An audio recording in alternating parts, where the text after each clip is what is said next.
Olá, meus irmãos e minhas irmãs de caminhada, sejam mais uma vez muito bem-vindos ao nosso canal Luz, Lei Divina Ser Luz. Eu me chamo Sérgio, queria começar esse plantão de dúvidas pedindo aí, se você ainda não é inscrito no nosso canal, se inscreva, ative o sininho para acompanhar os próximos vídeos e os próximos conteúdos. A gente está toda semana postando um novo vídeo, 1 ou 2 vídeos por semana, com diversos assuntos da nossa espiritualidade, do ser integral. Dê o joinha se estiver gostando também, curta aí os conteúdos e nos ajude compartilhando com seus amigos, familiares. Então vamos lá ao nosso plantão de dúvidas. Eu trabalho muito em cima da etimologia dos termos e principalmente do conceito dos termos que são utilizados, né? E o Espiritismo, ele tem muito cuidado quando ele traz um conceito para a gente dentro do ensinamento, de uma orientação aí por meio dos espíritos. Então o que eu queria voltar rapidinho naquela questão dos ovoides, né? Porque não só gerou muitas dúvidas entre vocês, como também quando eu fui fazer uma comparação, fazendo que quando a gente vai reencarnar, o nosso perispírito ele também é diminuído e a gente meio que fica na forma de ovo. Esse processo a gente vai falar simplesmente que é a diminuição perispiritual, tá? Para o processo de reencarne. Ovoidização é aquele processo do monoideísmo que o espírito vai perdendo. Por causa dessa monoideia, dessa ideia fixa e destrutiva, ele vai perdendo o perispírito dele, a forma perispiritual dele. Mas aí eu andei fazendo aqui algumas pesquisas e eu queria trazer alguns pontos que eu achei bem interessante, eu queria compartilhar com vocês, inclusive levantar para ver se fica com mais dúvida. Então, ao mesmo tempo que a gente vai aparar algumas arestas sobre esse tema de ovoidização, dos ovoides, depois a gente abre também para que vocês possam fazer aí algumas perguntas, ok? Então vamos lá. Eu vou primeiro fazer algumas leituras aqui e vou explicando caso seja necessário. Ovoides. Isso aqui eu tirei, gente, do livro Evolução em Dois Mundos, de André Luiz, tá? Então, quem quiser buscar esse livro, Evolução em Dois Mundos, de André Luiz, é maravilhoso o livro. E eu tirei dele esses trechos que eu vou falar agora. É o seguinte. Inúmeros infelizes, obstinados na ideia de fazerem justiça pelas próprias mãos ou confinados a vicioso apego, quando desafivelados do carro físico, envolve sutilmente aqueles que se lhes fazem objeto da calculada atenção, e auto-hipnotizados por imagens de afetividade ou de esforço, infinitamente repetidas por eles próprios, acabam em deplorável fixação monoideísta, fora das noções de espaço e tempo, acusando, passo a passo, enormes transformações na morfologia do veículo espiritual, porquanto, de órgãos psicossomáticos retraídos, por falta de função, assemelham-se a ovoides. E aí ele faz uma observação, né, que quando a gente passa pelo processo de desencarne, toda aquela desconstrução sobre essa ideia errada que muitas pessoas têm sobre o inferno e o paraíso, André Luiz complementa falando o seguinte, que o inferno e o paraíso são graus de consciência. O espírito errante habita sua nova moradia de acordo com as suas afinidades. Por que eu trouxe essa parte aqui dessa questão do inferno aí, que é o estado de consciência? Porque quando um espírito recalcitrante, aí no ódio, na mágoa, em sentimentos que são autodestrutivos, gente, qualquer sentimento que a gente costuma chamar de negativo, entre aspas, por que negativo, entre aspas? Porque a tristeza, a solidão, a raiva, quando é da forma saudável, ou seja, a gente sente, a gente analisa o contexto e a gente se trabalha, passa a ser saudável. Quando que esse sentimento ele passa a ser ruim e destrutivo? Quando eu vivo com ódio, quando eu vivo com raiva, quando eu vivo com mágoa, quando eu vivo em solidão, aí eu vou para a depressão e aí esses sentimentos, essas emoções se tornam destrutivas. Então o que acontece? Quando esses espíritos, eles ficam arraigados numa ideia, uma única ideia de vingança, de qualquer desses sentimentos, uma paixão louca, que sabe que depende daquela pessoa para viver, então desencarna, fica ali colado na pessoa, porque não admite, não entende o final do ciclo. Então isso são monoideísmos. Qualquer monoideia, ela é autodestrutiva. Então ao longo do tempo, esses seres vão perdendo a organização mental que, por reflexo, organiza o próprio processo de coesão molecular perispiritual, que dá a forma humanoide. Então, o que acontece? Ora, se a minha mente está em curto-circuito dentro de uma ideia que é autodestrutiva, o comando de coesão, de organização do meu corpo perispiritual, ele vai perdendo a força. Então, ele vai perdendo a sua forma.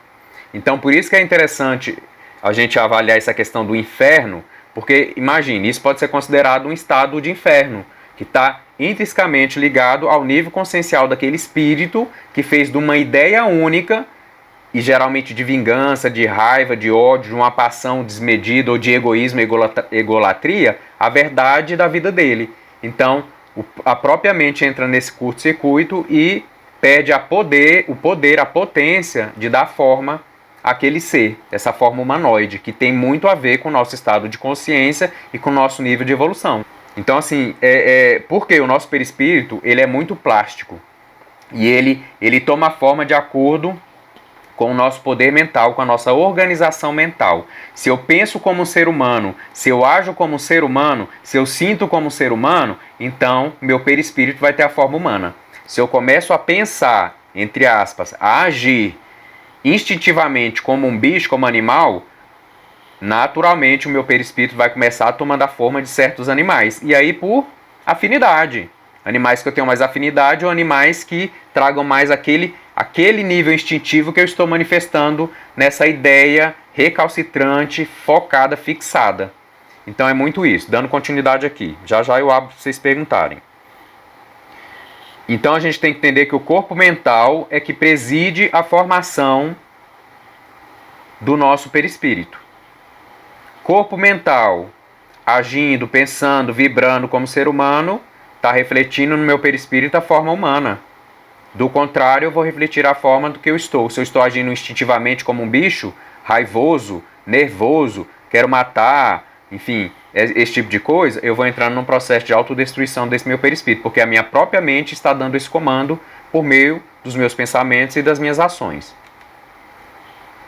Aí André Luiz continua. Ele fala assim: para entendermos melhor, André Luiz, no livro Evolução em Dois Mundos, deixa claro que tudo se concentra no corpo mental, que é a sede do pensamento. Este comanda tudo, tendo a formação sutil, urdida em recursos dinâmicos, extremamente porosa, plástica e amorfa. É o único corpo que não sofre lesões ou alterações. Ou seja, a nossa mente, o que a gente vai entender? É o nosso dínamo, transformador, transmutador e co-criador. Então, tudo o que é gerado por consequência é nos corpos inferiores. Vamos falar no perispírito de forma geral, que é o nosso corpo emocional, e o nosso corpo emocional, que é o nosso corpo astral, né? E a mente inferior. Então, assim, a mente ela está dando os comandos. Mas o corpo mental, segundo André Luiz, já deixemos isso registrado, não pode ser, não sofre lesões, mas ele projeta essas ações, esses pensamentos, e essas ações, esses pensamentos vão gerar lesões nos corpos inferiores. O corpo mental modela o corpo perispiritual, que é um corpo semimaterial, sendo este mutável e perecível. Ou seja, toda matéria ela é mutável, ela é perecível. E o nosso corpo perispiritual, apesar da gente achar que está muito no campo da espiritualidade, não está. O nosso corpo, como ele falou, o nosso perispírito ele é semimaterial, ou seja, ele está mais próximo da matéria densa do que propriamente aos níveis mais sutis da nossa existência, que nós ainda nem conseguimos conceber. Por isso, o nosso perispírito ele é semimaterial sim, e ele é perecível sim, não tanto quanto o nosso corpo físico, porque o nosso corpo físico é mais denso, mas ele é também perecível, só que menos que o nosso corpo físico. Então ele se degrada, ele sofre lesões, ele muda. Então eu reencarno, hoje, o meu corpo físico está refletindo esse meu semblante que vocês conhecem como Sérgio, nessa minha personalidade dessa reencarnação. Então esse é o meu corpo perispiritual, tem essa forma. Mas vocês concordam que quando eu reencarnar num novo corpo, o meu perispírito vai tomar a forma, na verdade ele reflete uma nova forma dentro daquele reencarne? Porque sempre o perispírito é o molde. O corpo físico é o reflexo desse molde, tá? Mas quando a gente entra no processo de reencarne, que a gente é acoplado ali no óvulo fecundado, já sob o útero ali materno e já também dentro ali da aura materna, as próximas informações da próxima vida, da próxima reprogramação perispiritual ou reencarnatória já começa a ser processada nesse novo corpo que está sendo construído. Então, aonde estão as informações de formação do corpo físico? No perispírito, dentro da programação reencarnacionista. Você preto, você branco, você alto, você baixo, vou nascer com alguma deformidade porque tinha um registro kármico. Tudo dentro de um planejamento dos nossos mestres reencarnacionistas aí, né? Dos engenheiros kármicos. Dando continuidade. A alma encarnada ou desencarnada está envolvida em um campo de radiação resultante de sinergias provenientes das células do corpo físico, das células do corpo perispiritual e do corpo mental, constituindo uma aura ou halo magnético. Ou seja, gente, tudo interrelacionado, interconectado. É por isso que a gente não pode ficar muito tempo sem reencarnar, porque o que faz eu ter essa coesão e trazer a minha saúde, vamos dizer assim, perispiritual e até física, são os processos de reencarne, porque essas moléculas, né, do corpo mental, do corpo perispiritual e do corpo físico, elas têm que estar em pleno funcionamento. Para vocês entenderem bem, eu vou dar um exemplo aqui bem claro. Quando a gente para de utilizar um braço, uma perna e a perna atrofia, do mesmo jeito a gente tem que estar utilizando os nossos corpos mental, emocional e físico o tempo inteiro em certos níveis. Então, assim, para o corpo físico a gente ainda tem alguns intervalos que são possíveis a gente manter sem ele, mas não é eterno, não enquanto a gente não conseguir a iluminação e a gente não tiver mais necessidade do encarne, porque aí a nossa mente não vai precisar mais do subterfúgio da materialidade do corpo físico para dar o controle que a gente está aqui para aprender a ter. Então, padrinho, o corpo físico é o quê? É esse instrumento para que nós consigamos aprender na tomada de consciência e evolução a utilizar a nossa mente com todas as suas capacidades, independente de ter a matéria para nos ancorar, para nos reajustar ou para filtrar algumas coisas. Então a gente não pode ignorar que o corpo, ele é sim uma forma de nos ancorar numa dimensão onde a gente consiga aprender as coisas aos poucos. Lembra que a gente falou que a nossa consciência, quando a gente encarna, ela é projetada só uma porcentagem muito pequena dela, diria até que mais ou menos 5%, porque 95% é subconsciente, porque a gente não conseguiria lidar com todos os registros, com todas as informações e ainda manter uma ordem, uma harmonia mental, entendeu? Para que a gente não viesse à loucura. Então tudo é muito bem engendrado. Então espíritos que se libertam da necessidade da matéria para esses reajustes, eles podem ficar milênios sem reencarnar. Nem precisam nunca mais reencarnar. Mas nós ainda precisamos desse contato exatamente porque a gente precisa purificar o nosso perispírito, melhorar a vibração dele, controlar mais a nossa força mental, ter mais autodomínio sobre os nossos poderes cocriativos e sobre a nossa vontade. Então está tudo muito bem engendrado. Continuando, a entidade desencarnada em desequilíbrio profundo agora passa a habitar sua nova casa, sofrendo as influências do meio ambiente em que vive. E fixada em desejo de vingança ou em apegos doentios sobre os vícios que deixou ao desenlace do corpo carnal, passa a ser envolvida e influenciada por aqueles que são objeto de perseguição e, sobretudo, consumida pela ideia fixa de destruição, o monoideísmo. Então, passa a sofrer o assédio de suas próprias energias inferiores, atrofiam seus órgãos perispirituais por longo tempo nessas esferas pesadíssimas. Então, ou seja, essas entidades elas vão perdendo a forma, se mutilando até chegar à forma ovoide. Muitas vezes a misericórdia divina atua sobre estes irmãos, para que eles não alcancem este processo doloroso, impondo-lhes a reencarnação compulsória. Muitas vezes, a própria espiritualidade planeja um reencarne compulsório, sem a vontade, sem o conhecimento e sem a consciência daquele espírito, está ali recalcitrante no mal, na egolatria, exatamente para, por misericórdia, salvá-lo desse processo de ovoidização. Mas nem sempre é possível, porque tudo que é feito, a espiritualidade, gente, eles trabalham debaixo de uma ordem, de ordem superior, de uma inteligência muito superior. Então, assim, se não há possibilidade, se não há propósito num reencarne, ele não é traçado, ele não é planejado. Então, se existe um planejamento de um reencarne compulsório para salvar um espírito de um processo de ovoidização, é porque há um propósito, há uma possibilidade. Tá? A espiritualidade não dá tiro no escuro e a espiritualidade não faz nada sem um propósito real e uma possibilidade também factícia, real, de que aquilo possa conseguir. Pode ser que não consiga, pode ser que não consiga. Mas se houver uma certeza de que não há possibilidade, aí provavelmente a espiritualidade vai buscar outras soluções que não reencarne. Aí não entraria nesse planejamento do reencarne compulsório. Então essa é a reencarnação compulsória, aonde vemos, na maioria das vezes, seres deformados com aberrações aos olhos humanos. Então essas pessoas que nascem com aberrações, né, muito fortes, assim, que chocam, né, o nosso discernimento, a nossa consciência, enfim, a nossa própria humanidade, pessoas que nascem em estados muito deploráveis, própria questão dos gêmeos siameses, né, chifópagos, né, que nascem colados, isso assim é muito chocante, né? A gente vê aquilo, assusta. Geralmente são espíritos que, não é só isso, gente, mas geralmente pode ser espíritos que começaram nesse processo de ovoidização, exatamente por começar a perder a estrutura, a coesão, essa forma humanoide. Então quando eles reencarnam, eles projetam no corpo físico essa desestruturação do corpo perispiritual. Então vem muitas vezes como aberrações. Então assim, a gente vê às vezes na internet, né, coisas fora de qualquer contexto de humanidade. Você vê o tanto que aqueles espíritos estavam se pervertendo, né, subvertendo os próprios valores da humanidade que eles alcançaram algum dia.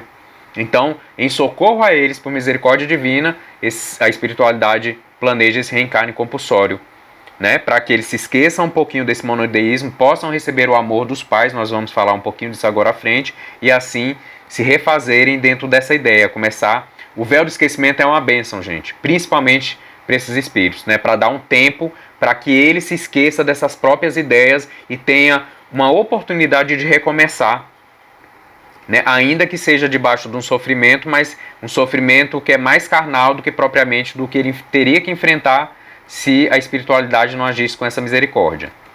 Então fala o seguinte: este processo de ovoidização acontece também para aqueles espíritos que restringem o processo de reencarnação, vivendo muito tempo nessas zonas de sofrimentos. Alimentando-se das vibrações que lhes são afins, o sentimento que percorre em sua mente permanece em circuito fechado continuamente, o monoideísmo. Não havendo outros estímulos a não ser a ideia fixa, o perispírito começa a sofrer mutações, vai atrofiando-se, tal como acontece aos órgãos do corpo físico quando paralisados.